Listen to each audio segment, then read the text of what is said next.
इलाके में हुआ ये बम धमाका बहुत चिंता करने वाला है कि त्योहारों से एन पहले, जब त्योहारों के अवसर पर लोग जगह जगह असेंबल हो रहे हैं, मार्केट्स में भीड़ है, बहुत सारी एक्टिविटीज़ हो रही हैं, दिवाली मिलन चल रहे हैं अलग अलग जगहों पे, वैसे भी मार्केट्स में लगातार भीड़ बढ़ रही है और बढ़ेगी। वैसे में दिल्ली में एक धमाका होना ये बताता है कि हमारी केंद्र सरकार किस तरह से हाथ पे हाथ रख के बैठे हुई है। उनको दिल्ली वालों की कोई चिंता नहीं है, कतई चिंता नहीं है। उनको दिल्ली की कानून व्यवस्था की, दिल्ली में लॉ एंड ऑर्डर की, दिल्ली में इंटेलिजेंस की उनको कोई चिंता नहीं है।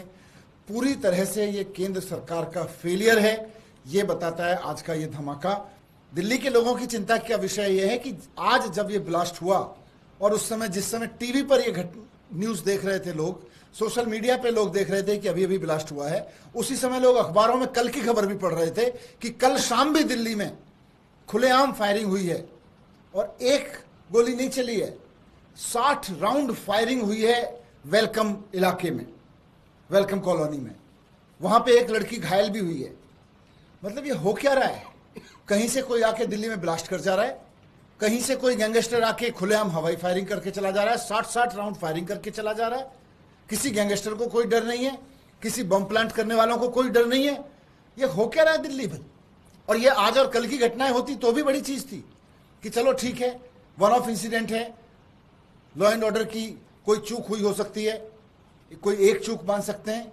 लेकिन पिछले कुछ दिनों की अगर घटनाओं को देखें तो जिस तरह से दिल्ली में एक के बाद एक गैंगस्टर्स का आतंक हुआ है, रंगदारी वसूली के, बड़े बड़े व्यापारियों से वसूली के जिस तरह से धमकियां दी गई हैं, लोगों के शोरूम के सामने, लोगों की दुकानों के सामने जिस तरह से फायरिंग हुई है, वो सिर्फ कल की घटना नहीं है, वो दिल्ली में लगभग रोज हो रहा है।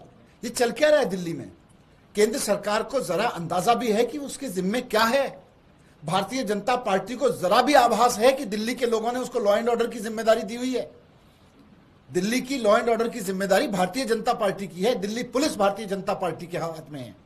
दिल्ली में पुलिस नहीं संभल रही, लॉ एंड ऑर्डर नहीं संभल रहा भारतीय जनता पार्टी से। और भारतीय जनता पार्टी दिन रात क्या कर रही है?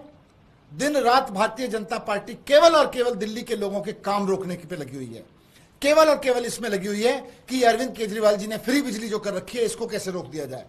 भारतीय जनता पार्टी पूरी तरह से सारी मेहनत, अपना सारा ज्ञान जो भी उनके पास में है, केवल इस बात पे लगा रहा है कि स्कूल और अस्पताल केजरीवाल जी ने जो ठीक कर दिए हैं उसको कैसे खराब किया जाए, तीर्थ यात्राएं कैसे बंद की जाएं, मोहल्ला क्लिनिक कैसे खराब की जाएं, सड़कें कैसे खराब की जाएं, सीवर कैसे खराब किए जाएं, दिल्ली जल बोर्ड का पैसा रोक के पानी कैसे खराब किया जाए लोगों का। भारतीय जनता पार्टी इसमें लगी हुई है। मैं आप सबके माध्यम से भारतीय जनता पार्टी को कहना चाहता हूं कि आप लोकतंत्र में थोड़ा लोकतांत्रिक प्रक्रियाओं का सम्मान करिए। आपको दिल्ली के लोगों ने पुलिस के जरिए लॉ एंड ऑर्डर ठीक करने की जिम्मेदारी दी है। आपको दिल्ली के लोगों ने पुलिस को संभालने की जिम्मेदारी दी है। अगर आपको कुछ आता है तो पुलिस को संभालिए, नहीं तो इस्तीफा दे दीजिए।